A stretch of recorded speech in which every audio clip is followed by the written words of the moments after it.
السلام علیکم پیارے دوستوں، آج میں آپ کو ایک انسان اور ریچھ کی دوستی کی کہانی سناؤں گی۔ ایک دفعہ کا ذکر ہے کہ ایک مسافر کہیں جا رہا تھا۔ اچانک راستے میں اسے کسی جانور کی چیخ اور پکار کی آواز سنائی دی۔ اس نے بائیں جانب دیکھا تو حیران رہ گیا۔ وہاں ایک بہت بڑا اژدہا ایک ریچھ کو اپنے بل میں جکڑے کھینچے جا رہا تھا اور ریچھ اس کی گرفت میں چلا رہا تھا۔ مسافر کو ریچھ پر رحم آ گیا۔ اس نے اس ریچھ کی مدد کرنے کا ارادہ کر لیا۔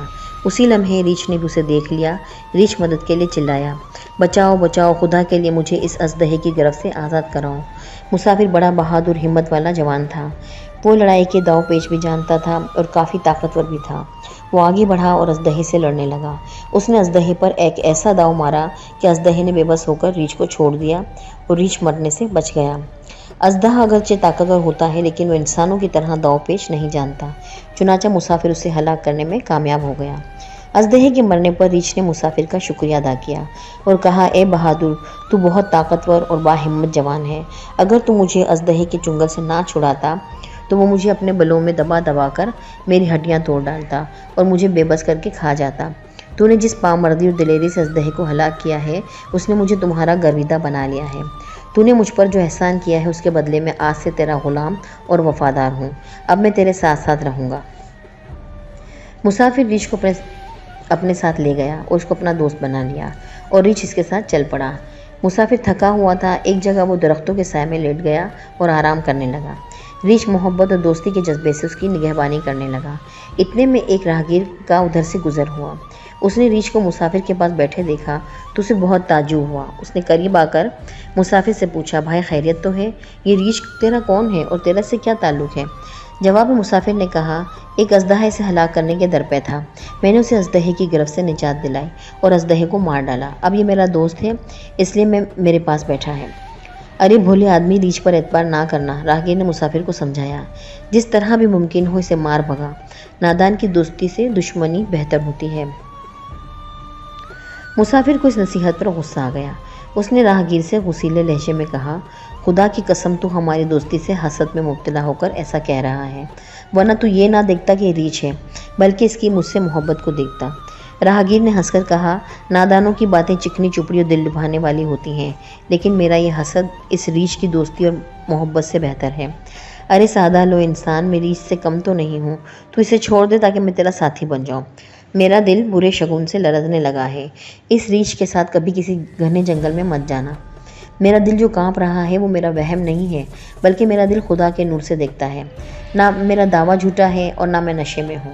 میں مومن ہوں اور مومن خدا کی روشنی سے دیکھتا ہے۔ دیکھ ہوشیار ہو اور اس جہنم کی آگ سے دور چلا جا۔ مسافر کو اس راہگیر کی نصیحت بری لگی۔ اس نے منہ بنا کر کہا، بھائی تو کیوں میرے پیچھے پڑ گیا ہے؟ یا اس غریب ریچھ نے تیرا کیا بگاڑا ہے جو تو اسے مجھ سے جدا کرنا چاہتا ہے؟ آخر کچھ وجہ تو بتا۔ وجہ اس کے سوا کچھ نہیں ہے کہ تجھے برے وقت سے بچانا چاہتا ہوں۔ اللہ تعالیٰ نے مجھے جو روشنی عطا کی ہے اس میں نظر آ رہا ہے کہ تو غلطی پر ہے۔ ایک مومن دوسرے مومن کے لیے برا نہیں ہو سکتا، چنانچہ میں تمہارے ساتھ کوئی برائی نہیں کرنا چاہتا، نیکی کر رہا ہوں، اور یہ میرا اخلاقی اور دینی فرض ہے کہ اپنے مومن بھائی کی خیر خواہی کروں۔ خدا کی قسم تیری بھلائی اسی میں ہے کہ اس ریچھ کو چھوڑ دے۔ راہگیر نے اسے سمجھانے کی کوشش کی، لیکن اس کی کسی بات کا مسافر پر اثر نہ ہوا۔ وہ راہگیر سے بدگمان ہو چکا تھا کہ وہ اس کی ریچھ سے دوستی دیکھ کر حسد کی آگ میں جل رہا ہے۔ بدگمانی ایک ایسی پکی دیوار ہے جسے آسانی سے نہیں گرایا جا سکتا۔ چنانچہ راہگیر کی باتیں قسمیں بھی مسافر کے دل سے بدگمانی کو دور نہ کر سکیں اور اس نے راہگیر کی ایک نہ مانی۔ راہگیر نے تنگ آ کر کہا، اچھا جب تو ہمدردی اور فائدے کی بات نہیں مانتا تو پھر میں جا رہا ہوں، خدا حافظ۔ ارے چل تو اپنا راستہ پکڑ، مسافر نے غصے سے کہا، تو میرا کیسا ہمدرد غم گسار کہاں سے آ گیا؟ راہگیر نے وہاں سے روانہ ہوتے کہا، دیکھ یار، میں تیرا دشمن نہیں ہوں، میں تیرے بھلے کے لیے کہہ رہا ہوں۔ تیرا فائدہ اسی میں ہے کہ تو ریچھ کو چھوڑ دے اور میرے ساتھ چل۔ ارے ظالم، مجھے نیند آ رہی ہے، تو میرا پیچھا چھوڑ اور اپنا راستہ لے، مسافر نے اس بار غضبناک ہو کر کہا۔ راہگیر نے جب دیکھا کہ وہ مسافر کسی طرح بھی اس کی نصیحت پر کان دھرنے کو تیار نہیں، تو آخر اس نے بیوقوف مسافر سے بلو بچا لیا۔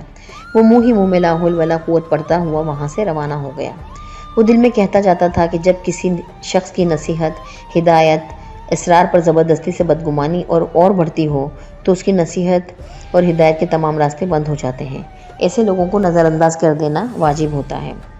راہگیر کے جانے کے بعد وہ مسافر سو گیا اور ریچھ قریب بیٹھ کر اس کی نگہبانی کرنے لگا۔ وہ مسافر کے منہ سے مکھیاں اڑا رہا تھا۔ مکھیاں بار بار مسافر کے منہ پر آ رہی تھیں اور ریچھ انہیں بار بار اڑا رہا تھا۔ اسی طرح اس نے کئی بار مسافر کے منہ سے مکھیاں اڑائیں، لیکن مکھیاں بھی ڈھیٹ تھیں۔ وہ پھر پلٹ کر مسافر کے منہ پر جمع ہو جاتی۔ ریچھ انہیں اڑا اڑا کر تنگ آ گیا۔ اسے مکھیوں پر انتہائی غصہ آیا۔ اس نے دل ہی دل میں مکھیوں سے کہا، اچھا تم یوں نہیں مانو گی، ٹھہرو میں تمہارا بندوبست کرتا ہوں۔ وہ ایک طرف گیا اور وہاں سے ایک بھاری پتھر اٹھا لایا۔ واپس آ کر اس نے دیکھا تو مکھیوں کے گچھے اس کے دوست کے منہ پر چمٹے ہوئے تھے۔ اس نے پتھر بلند کیا اور مکھیوں کو مارنے کے لیے مسافر کے منہ پر دے مارا۔ مسافر کے منہ سے دردناک چیخ بلند ہوئی اور اس کے منہ کا بھرتا بن گیا۔ دیکھا پیارے دوستوں، اسی لیے کہتے ہیں کہ نادان کی دوستی سے عقل مند کی دشمنی اچھی ہوتی ہے۔ اسی لیے ہمیں چاہیے کہ دوست بناتے وقت بہت زیادہ احتیاط سے کام لیں۔